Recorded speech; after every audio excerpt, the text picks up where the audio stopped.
The holidays start here at Kroger with a variety of options to celebrate traditions old and new.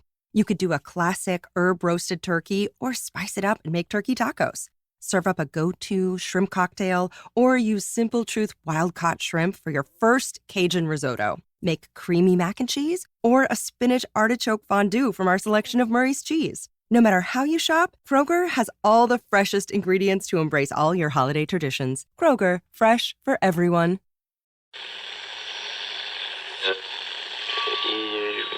Empire.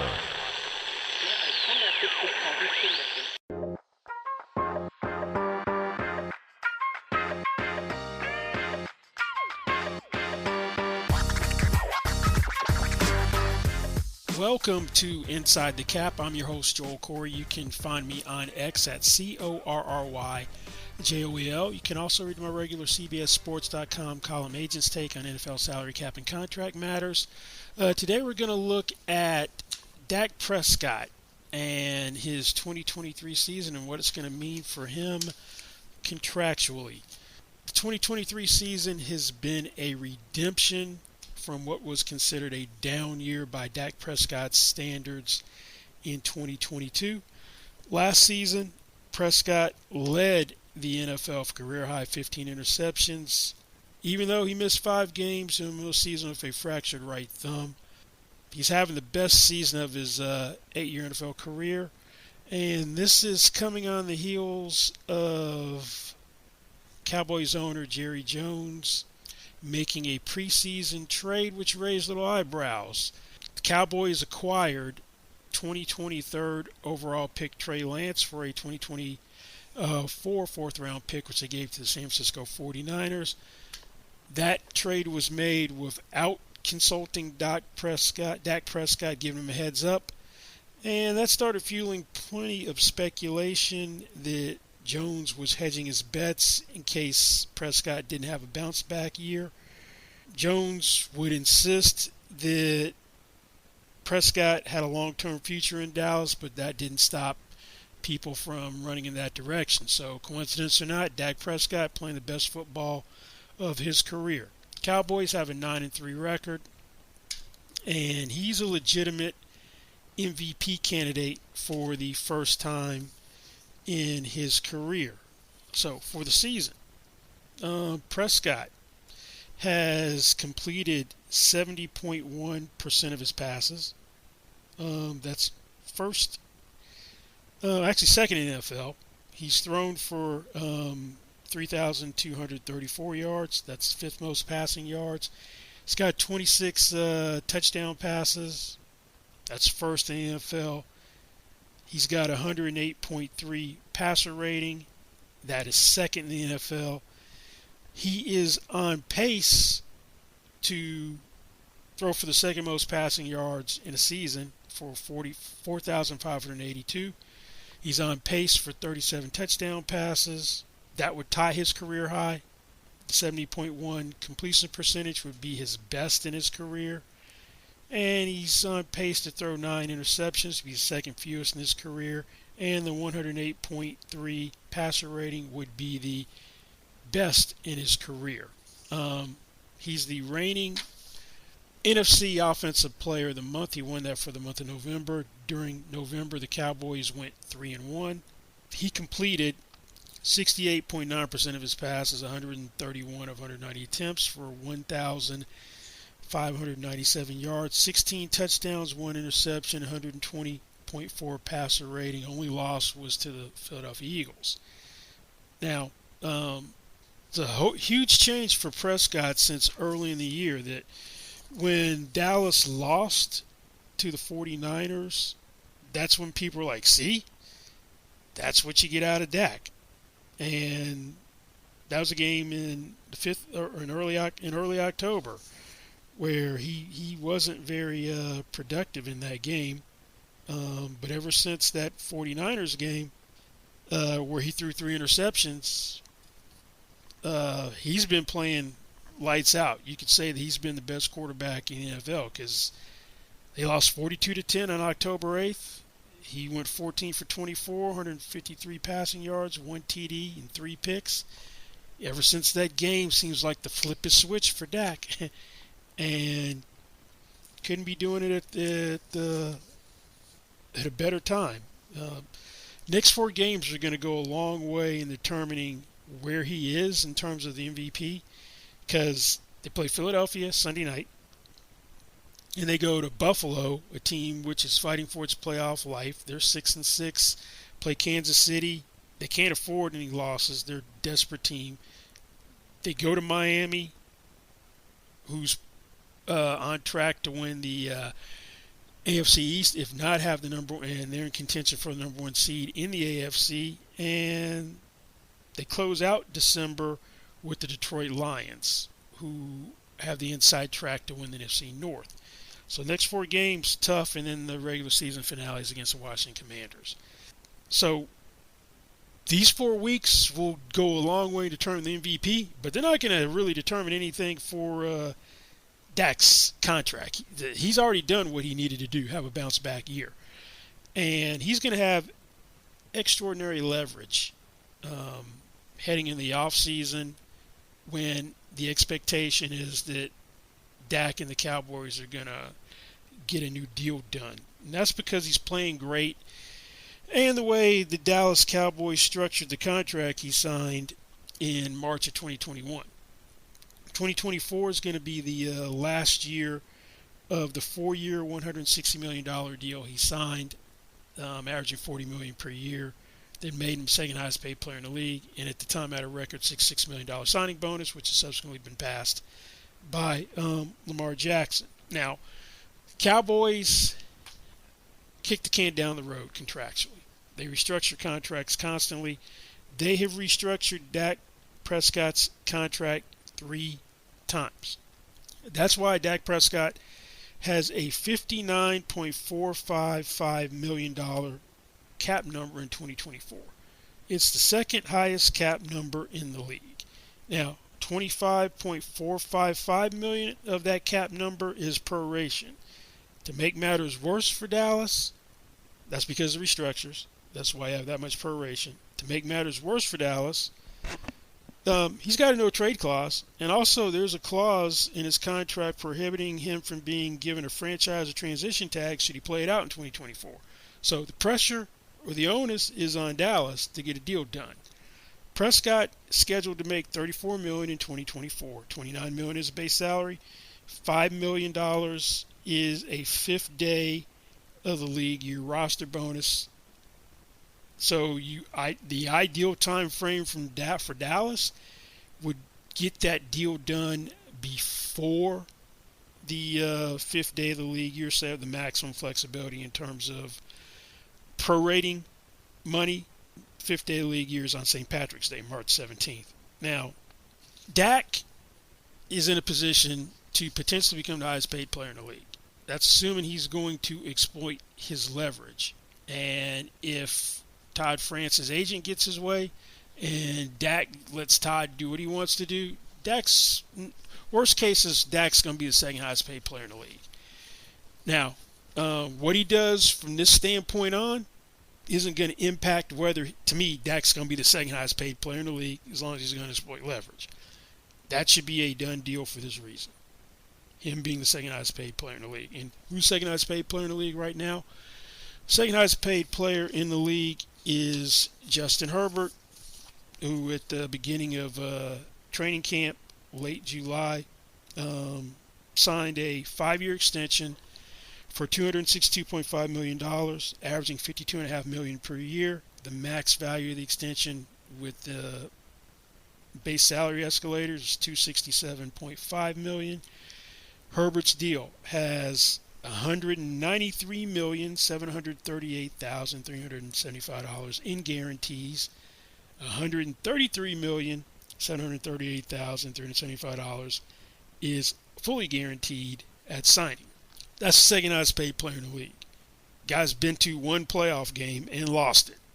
The reason I say that that's Dak's floor is because back in 2021, when he signed this deal at $40 million per year, he was coming off of a season where he had a pretty serious injury. in 2020, Dak only played 5 games. And he had a compound fracture and dislocation of his right ankle. And they still made him the second highest paid player in the league. So Dak playing at the level he is right now, even if he tails off, as long as he doesn't start looking like Zach Wilson, which isn't going to happen, that's his floor, $52.5 million per year. Now, I think this is a deal where he's going to become the highest paid player in the league, and what happens the rest of the year is going to determine how much more he is above Joe Burrow, who is currently the highest paid player in the league at $55 million per year on a deal he signed right before the start of the regular season as a 5-year extension, which made him the second highest paid player in the league. Made him the highest paid player in the league. It's a $275 million extension. The maximum value of the deal was $281.25 million because of incentives in his deal. And Burrow's got $219.01 million of salary guarantees and $146.51 million that's fully guaranteed at signing. What are the benchmarks that you should be looking at for Dak Prescott to beat? Now, in terms of average, that's $55 million of Burrow. Now, I think this deal, Cowboys are lucky. It's going to basically be at or greater than the max value of this Burrow deal. If Burrow hit all of his escalators and incentives, that deal averages $56.25 million per year. That's where I think this deal, worst case, I said his worst case is being second highest paid player, topping the $52.5 million of Herbert. So let's say $52.75 million, $53 million. Really think that becoming the highest paid player, probably not going to see it below $56.25 million, regardless of what he does the rest of the year. That's just what I think is going to happen. Whether that happens or not, different story. But the benchmarks, the overall guarantees, most in a contract is a $230 million from Deshaun Watson in his fully guaranteed contract. That's also the most fully guaranteed. Now, the numbers I mentioned for Burrow are second, the $219.01 million in terms of overall guarantees, and the $146.51 million, the second most fully guaranteed at signing. Biggest signing bonus, Lamar Jackson, $72.5 million. So I think those things are going to be relevant. Now, this year, we had multiple players become the highest paid players. Like you played leapfrog, you were taking turns to become the highest paid player.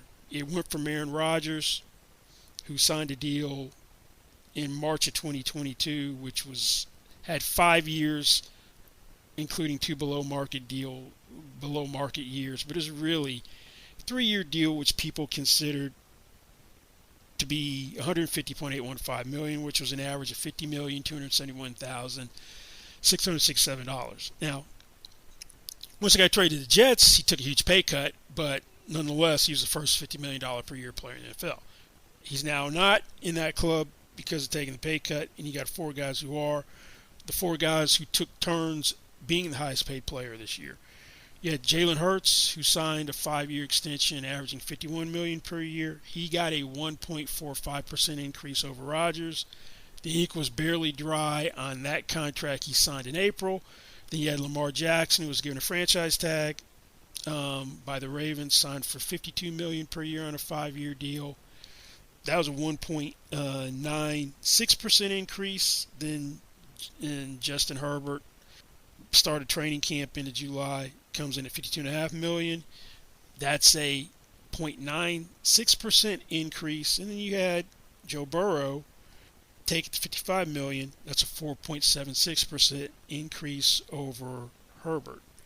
So the average increase, well, let's say not the average, but if you look at the increase, I guess the average increase would probably be the proper thing, is 2.3% of each time someone became the highest paid player last year. And going to $56.25 million a year basically gets you to that average increase. That's a 2.3% increase. 56.25 million per year would be a 2.28% increase over Burrow's deal. Now, if Dak Prescott wins MVP and has a nice playoff run, the 56.25 million number will be obsolete to me. And he doesn't necessarily, this is why I say that what he's done so far, and barring the wheels falling off, he'll be the highest paid player, provided he's going to exploit his leverage, because Herbert got it with one playoff win. Lamar Jackson can't win in the playoffs so far. 1-3 in the playoffs, but was league MVP. So he's got playoff shortcomings. Cowboys are 2-4. They haven't advanced past the divisional playoffs since 1995. That's not going to matter unless he just stinks up the joint. But even if they don't get past the divisional playoffs, highest paid player. Further they go, and or he gets MVP, we're going up higher. Now, if he's MVP, they get to the Super Bowl, or if Dallas wins the Super Bowl, basically give the dude a blank contract, he can fill it in. Now, I'm not ruling out $60 million per year under the right circumstances. Doesn't necessarily have to be Super Bowl champion like the Joe Flacco situation, where he had to become the highest paid player based on playing out of his mind for a month at a level. He basically was Joe Montana for those 4 games, and never came close to anything like that again. Dak doesn't have to do that. Now, that's how you get to $60 million per year to me, if he wants to fully exploit that leverage. But what I expect to happen out of this deal, and $6 million per year really wouldn't be that outlandish if you look at how much the quarterback market jumped this year. From where Aaron Rodgers was to where Burrow, 9.4% increase. If you take Dak to 60, that's 9.04% over Burrow. So from Rodgers to Burrow, 9.4%. 60 million would be 9.09% over Burrow. Not that outlandish to me. Now, what could also factor in the equation to help Dak get 260 or close to it is this Burrow deal is extremely front-loaded. Through the first 3 New Years, you're talking it averages $61,320,327.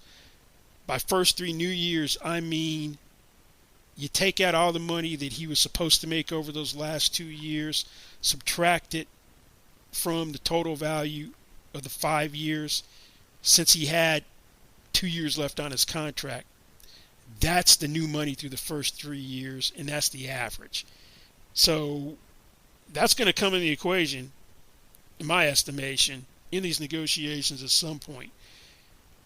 I expect the record signing bonus. He got one last time at $66 million. The question is going to be whether it's going to be a 4 or 5 year extension. The big sticking point to why Dak had to play on a franchise tag and didn't get a deal done when his rookie contract expired is the Cowboys wanted 5 years. He only give up 4 years. This deal that he signed was 4 years with the protection of the franchise tag and no franchise tag clause and the no trade clause, so it forces them to the table again. I expect it to go record guarantees, overall guarantees, not fully guaranteed.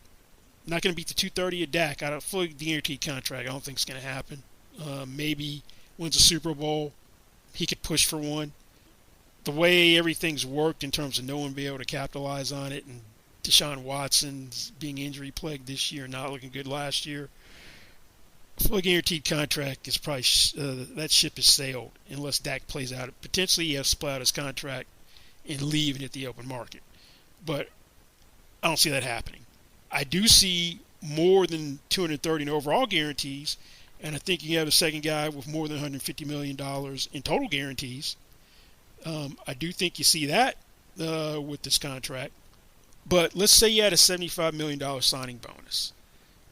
And given all the proration in this contract, and Dallas has got such a big cap number at almost $60 million. If you knocked Dak's base salary down to $1.5 million, you got the $75 million signing bonus for New Year's prorated over the current year, $15 million of proration each year. You're going to save $17.5 million of cap space, because you got right now $34 million counting his base salary.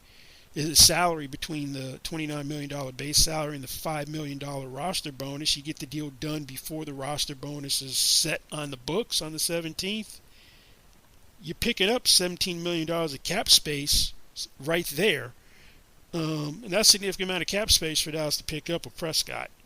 And that's a record signing bonus of $75 million. So that's how I envision things going with Dak Prescott. That in sum, he's going to be the highest paid player in the league, in my opinion, provided he wants to exploit his leverage.